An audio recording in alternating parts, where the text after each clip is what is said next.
Sejam todos bem-vindos a mais um audiobook do nosso canal. Deus abençoe a sua vida. Muito obrigada pela sua presença aqui, sua participação em nosso ministério. Ministério Maricélia, glória a Deus, aleluias. Enquanto você já estiver aí acessando o nosso trabalho, ou seja, assistindo, acompanhando o nosso audiobook, já quero pedir para você se inscrever, compartilhar, curtir, porque são procedimentos que ajudam muito no crescimento. Quando você dá uma curtida, você na verdade acaba sinalizando para o YouTube que o nosso conteúdo ele é útil, ele é importante. E o próprio YouTube acaba recomendando esse vídeo para outras pessoas, viu? Talvez você não sabia da importância de uma curtida, da importância de um compartilhamento. Todo o procedimento que nós fazemos num vídeo, ele tem uma reação do YouTube. Então, eu quero pedir para você nos ajude aí, porque Deus também tem uma recompensa para você. E se você está chegando pela primeira vez, também recebe essa palavra aí, acate aí o meu pedido, porque tudo que a gente faz para ajudar o nosso próximo, pode ter certeza que volta para nós. Nosso Deus, ele é o maior galardoador que existe, né, na face da terra. Então, vamos aí para a continuação de mais um audiobook, Carta aos Romanos. Elianai Cabral, nós estamos aí no capítulo 5, que é a última parte desse livro. Meu coração já está ficando apertado, porque a gente já está terminando esse livro maravilhoso. E nesse capítulo 5, nós vamos estar falando sobre a doutrina do serviço cristão. Esse tema ele é um dos mais importantes, porque ele vai estar nos ajudando a compreendermos melhor como funciona, na prática, de fato, a vida cristã. Vamos lá. Até o capítulo 11, Paulo desenvolveu uma argumentação teológica acerca de algumas doutrinas atinentes à soteriologia bíblica. A partir do capítulo 12, ele disseca essas doutrinas sobre a salvação em sua realidade prática. É o cristianismo vivido e experimentado. É a vida cristã demonstrada através das relações pessoais com Deus, com os irmãos na fé, com as pessoas de fora, com as autoridades constituídas e com as responsabilidades para com a igreja. Não basta conhecer a teologia do pecado, da justificação, da santificação teoricamente. É preciso ter experimentado isso tudo para poder viver vitoriosamente no Espírito. Nos capítulos anteriores, Paulo apresenta o pecado e suas consequências, bem como o plano de salvação. Já a partir do capítulo 12, temos o plano da salvação na prática. O Evangelho não é apenas poder para salvar os homens dos seus pecados, mas é também poder para viver diariamente uma vida vitoriosa e poderosa contra os pecados, contra o mundo e contra o diabo. Uma vez justificado pela fé, o crente é também capacitado para tornar-se, na prática, um vitorioso contra o pecado. A essa nova vida praticada vitoriosamente, alguns comentaristas denominam de a vida de glorificação. Que glorificação é essa? É aquela que resulta de uma vida vitoriosa cristã. Alguém afirmou, certa feita, que o evangelho tem dois lados, o lado de crer e o lado de fazer. Bem, a partir do capítulo 12, aparece que estamos tratando... Vamos voltar aqui. A partir do capítulo 12, parece que estamos tratando do lado de fazer, visto que Paulo mostra o modo de vida do pecador remido. A.M. Hunter escreveu: a vida cristã tem dois sinais. É, primeiro, uma vida em Cristo, isto é, na igreja, na comunhão dos santos, e, segundo, é uma vida em amor. Por outro lado, esta parte do estudo de Romanos é um tratado de ética cristã, baseado nos preceitos da nova aliança em Cristo Jesus. Esta ética se manifesta no serviço cristão, na ação do crente na obra de Deus. Agora a gente vai aqui para a primeira parte desse capítulo 5. O serviço cristão em relação a Deus. Carta aos Romanos, capítulo 12, versículo 1 e 2.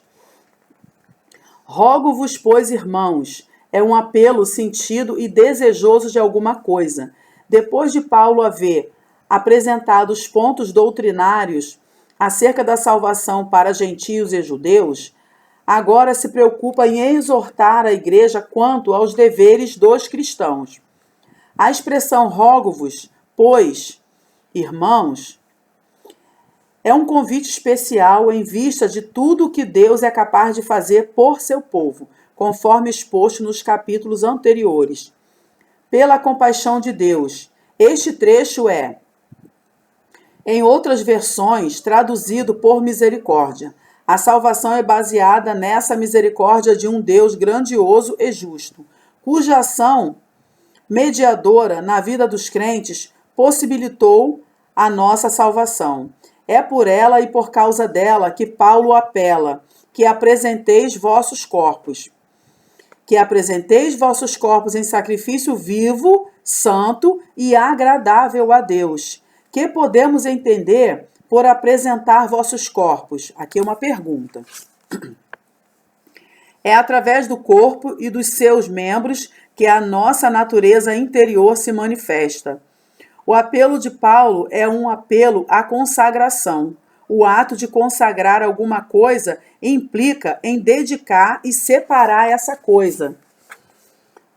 Oferecer os nossos corpos em sacrifício vivo implica em reconhecer que Deus está pronto a abençoar. Porém, quando o apelo vem com apresenteis, indica o que o crente pode fazer para cumprir e fazer o que Deus quer que faça. A consagração envolve dois atos, o de Deus e o nosso. O nosso ato é apresentar-nos o de Deus e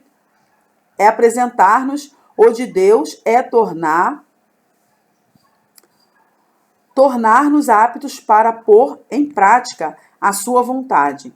O nosso ato é impelido de dentro e nos leva a fazer espontaneamente e racionalmente a sua vontade. Não temos condição de tornar-nos santos só porque queremos, pois precisamos da indispensável ajuda do Espírito Santo para sermos santificados. Sacrifício vivo não significa um sacrifício físico, literal, mas espiritual. No Antigo Testamento, os sacrifícios eram literais. No Antigo Testamento, a ordem dos sacrifícios continua, mas No Novo Testamento, a ordem dos sacrifícios continua, mas dentro de uma perspectiva espiritual, que é o vosso culto racional. Isto é, nossos atos e serviços a Deus devem ser feitos conscientemente. A palavra culto aparece no original grego como latreio, que significa serviço. O termo nacional é o mesmo que razoável, inteligente, isto é, que saiba o que está fazendo para que e como fazer este culto. Não significa que devamos cultuar a Deus dirigidos pela nossa mente, mas devemos dispor a nossa mente para que o Espírito Santo dirija e oriente o nosso culto a Deus. E não vos conformeis com este mundo. Agora é Romanos capítulo 12, verso 2, que está essa frase. A que mundo se refere? A palavra mundo no grego é cosmos, que significa ordem de coisas, sistema. Existe também em 1 Coríntios capítulo 1, versículo 20, 1 Coríntios capítulo 2, versículo 6, 1 Coríntios capítulo 3, versículo 18, 2 Coríntios capítulo 4, versículo 14, Carta aos Gálatas capítulo 1, versículo 4. É muito importante vocês anotarem essas referências, viu? Porque aí vocês vão poder elaborar o plano de estudo individual de cada um. A palavra século, que no grego é aion, significa o pensamento predominante da época. Os dois termos, mundo e século, estão interligados nos significados. Porém, o conselho de Paulo, e não vos conformeis com este mundo, significa não entrar na forma do mundo, mas na forma de Deus.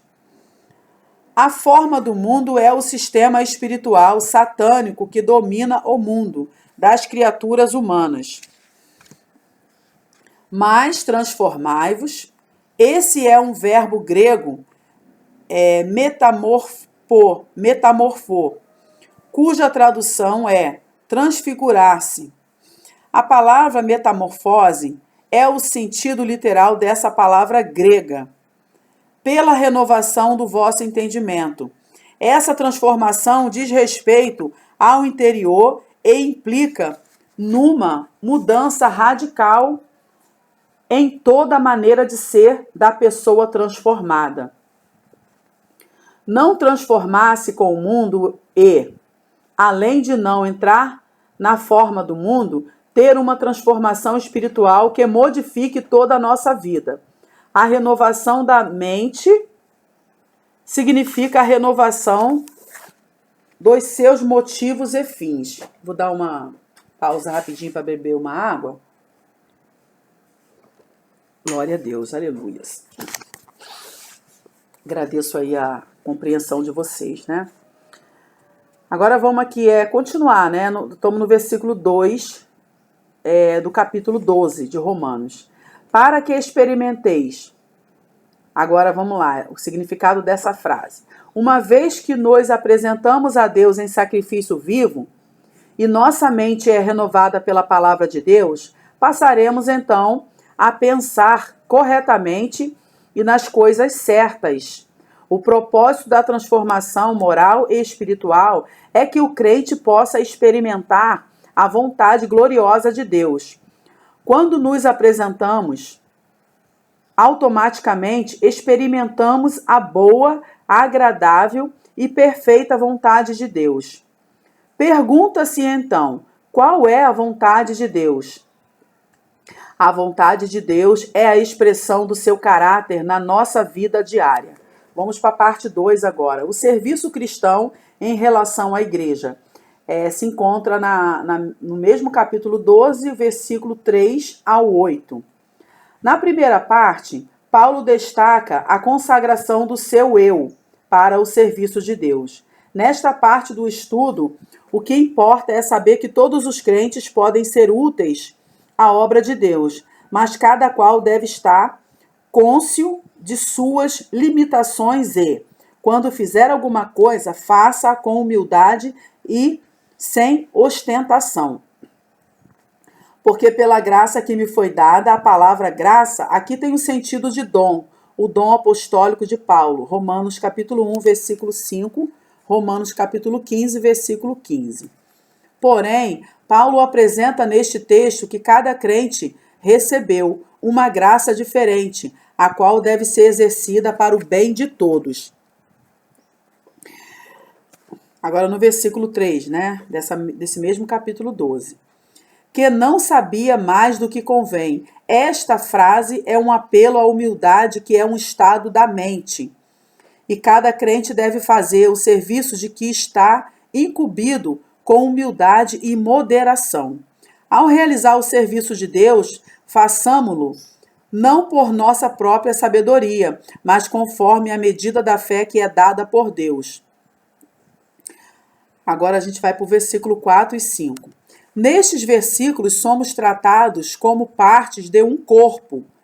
Somos diversos membros com distintas funções. Por causa de Cristo, os dons são conferidos aos crentes e cada qual deve exercer seu serviço visando ao louvor e à glória de Cristo, que é a cabeça desse corpo. Ninguém tem o direito de pensar que é mais importante que os demais membros do corpo, mas todos os membros são importantes e trabalham em unidade pela cabeça. Agora vamos para o versículo 6 ao 8. Nesses versículos estão alguns dons também tratados como ministérios, os quais são necessários para a unidade do corpo, a igreja. São dons dados segundo a graça de Deus outorgada. Normalmente, esses dons do capítulo 12 são relegados a um plano secundário, mas pode-se notar que Paulo os destaca entre os dons do Espírito de 1 Coríntios, capítulo 12. Dão a ideia de serem dons especiais da parte de Cristo e aparecem como ministérios. Está no singular aqui, eu falei no plural, mas está errado. Vamos repetir aqui porque a repetição é didática. E aparecem como ministério, ensino, exortação, contribuição, governo e misericórdia. Romanos 12, 7 e 8. O exercício desses dons deve ser feito visando a edificação do corpo de Cristo. Efésios 4, 12 e 13. Esses dons são dados segundo a graça que cada um recebeu, isto é, segundo a capacidade individual de exercitá-los para a glória de Jesus. Agora a gente vai para a parte 3. O serviço cristão em relação aos nossos irmãos na fé. Romanos capítulo 12, versículo 9 ao 21. Nesses versículos está a base do serviço cristão, que é o amor. Os deveres mencionados e todas as exortações devem estar debaixo do princípio do autor. Debaixo do princípio do amor. O amor seja não fingido. A palavra fingimento fica melhor traduzida por hipocrisia, que no grego é anuprocritos. Na versão inglesa do Rei Tiago, a expressão é sem dissimulação. Portanto, o sentido real é que a demonstração de qualquer sentimento para com as pessoas seja puro e com toda a sinceridade. Aborrecei o mal e apegai-vos ao bem. Aborrecer o mal é negar tudo que possa prejudicar a outra pessoa. Podemos servir aos nossos irmãos na fé, tendo uma atitude não só de amor, mas pelo espírito fraterno desenvolvido entre todos, pelo fervor do espírito e serviço a Deus, pela esperança e paciência, pela hospitalidade e a generosidade entre os domésticos da fé, pela participação sincera dos sentimentos dos outros, pelo perdão aos inimigos, pela retribuição do mal com o bem, e por viver em paz com todos. Não vos vingueis a vós mesmos. Em outras palavras, a vingança pertence a Deus. Por isso, devemos deixar com Deus a vingança para com aqueles que nos maltratam. Somos frágeis e incapazes de fazer vingança com justiça. A expressão dai lugar à ira não deve ser entendida como dar razão à manifestação da ira, mas sim com o sentido de dar tempo à ira, para que ela se extinga. Isto é, deixá-la passar. Também tem o sentido de dar lugar à ira de Deus, a vingança divina, uma vez que a vingança pertence a Deus. O modo de tratar o inimigo é dado neste versículo. Portanto, se o teu inimigo tiver fome, dá-lhe de comer. Se tiver sede, dá-lhe de beber. A filosofia bíblica do relacionamento entre o crente e os seus inimigos é o de dar recompensa do Senhor. É o dar recompensa do Senhor. A expressão que dá continuidade ao versículo 20 diz: fazendo isto, amontoarás brasas de fogo sobre a sua cabeça. Que significa isto? Significa que o ato de bondade, em lugar da vingança, fará com que a pessoa sinta vergonha e remorso pelo mal praticado. Não te deixe vencer do mal, mas vence o mal com o bem. Não deixar-se vencer pelo mal significa não se deixar dominar pelos ímpetos do mal, que conduzem à vingança. Nós vamos agora para a parte 4. O serviço cristão em relação às autoridades. O objeto de estudo nosso agora vai estar na Carta aos Romanos, capítulo 13, versículo 1 ao 7. Esse texto tem sentido. Vamos voltar. Esse texto tem servido para polêmica sobre a relação igreja e Estado.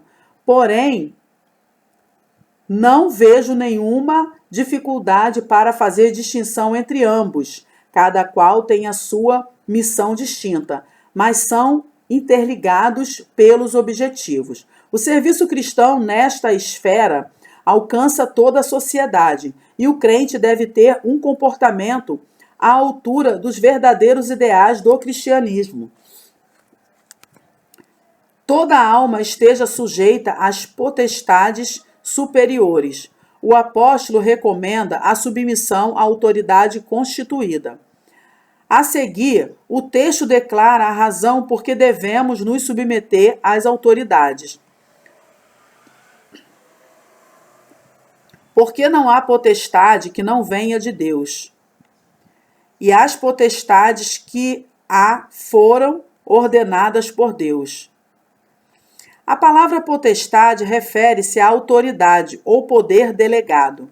Nesta parte do versículo, Paulo declara que toda autoridade vem de Deus. Neste versículo, o resistir às autoridades significa resistir a Deus. Por isso, estamos legalmente obrigados a reconhecer e a obedecer às autoridades constituídas. Resistir às autoridades é opor-se à lei divina, pois Deus mesmo reconhece a lei civil. Qualquer quebrar a lei ou transgredi-la implica em consequências negativas, isto é, em condenação, não só da parte das autoridades civis, mas também da parte de Deus. Porque os magistrados não são terror para as boas obras. Aqui não é uma pergunta, eu li como se fosse pergunta, então eu vou estar aqui corrigindo. Carta aos Romanos, capítulo 13, versículo 3 e 5. Porque os magistrados não são terror para as boas obras. Quando alguém pratica o bem, não tem o que temer. Note que Paulo declara que a autoridade civil é ministro de Deus. Por isso, o crente deve orar a Deus pelas autoridades constituídas e submeter-se a elas. Devemos nos submeter às autoridades por dever de consciência. O crente obedece, não por medo de ser punido, mas porque sua consciência lhe mostra o que deve fazer. Nossa responsabilidade para com as autoridades, não só devemos acatá-las e obedecer-lhes na letra da lei, mas devemos cumprir os seus regulamentos. Paulo declara que, por razão de consciência, devemos também pagar tributos. Esses tributos são os impostos que sustentam os governos. No versículo 7 diz: dai a cada um o que deveis. Esse é um dever de todo crente. Se for tributo, desse a quem se deve dar tributo. Se o temor desse a quem se deve temor, isto é, respeito e reverência. Se é honra, desse honra a quem se deve honrar. Muito forte isso, né, gente? Vamos para a parte 5 agora. O serviço cristão em relação aos deveres sociais. Carta aos Romanos, capítulo 13, verso 8 ao 10. A ninguém devais coisa alguma. Hoje em dia é quase inevitável alguém não ter alguma dívida. Entretanto, a preocupação de Paulo não está no caso daquelas pessoas que devem e pagam fielmente seus débitos. Ele se refere aos devedores não cumpridores de seus débitos. No mesmo versículo, Paulo estimula o amor como uma dívida que todo cristão deve ter para com o próximo. Nada deve ser feito em detrimento do próximo, mas tudo deve ser feito para o completo cumprimento da lei exigida. O ato de dever a alguém não se restringe a finanças e coisas materiais, mas também aos aspectos morais e espirituais.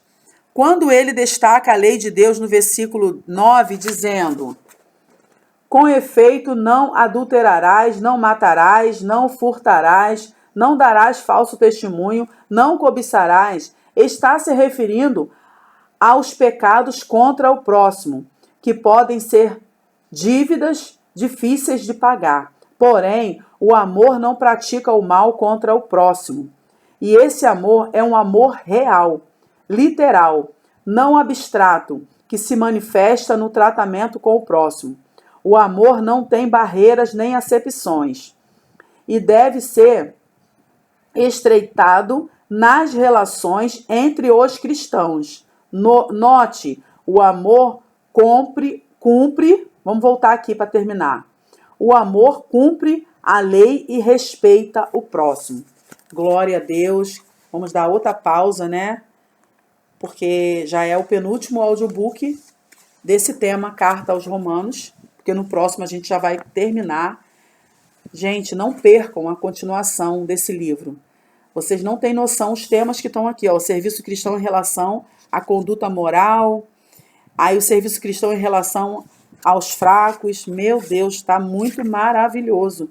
O serviço cristão é exemplificado, olha que coisa linda. E o serviço cristão em relação aos amigos e irmãos. Eu acredito que esse aí vai ser o mais forte, né, para a gente ler no próximo audiobook. Todos os dias nós postamos, a partir das 5 horas da manhã, a gente já está postando um conteúdo de devocional, de aprendizado para você. Então, não percam nossos próximos conteúdos. Antes de terminar esse vídeo, não deixa de compartilhar com alguém, lembrando que isso aí é um ato missionário, um ato de amor. Quando você leva o evangelho de Jesus a uma outra pessoa, ele é um ato de cura, é um ato de edificação para a pessoa que vai se transformar em famílias. Amém? Porque uma pessoa curada é uma família também restaurada. E você também, com certeza, vai receber a recompensa de Deus, viu? Fiquem todos com Deus e até a próxima continuação do nosso audiobook, em nome de Jesus. Amém.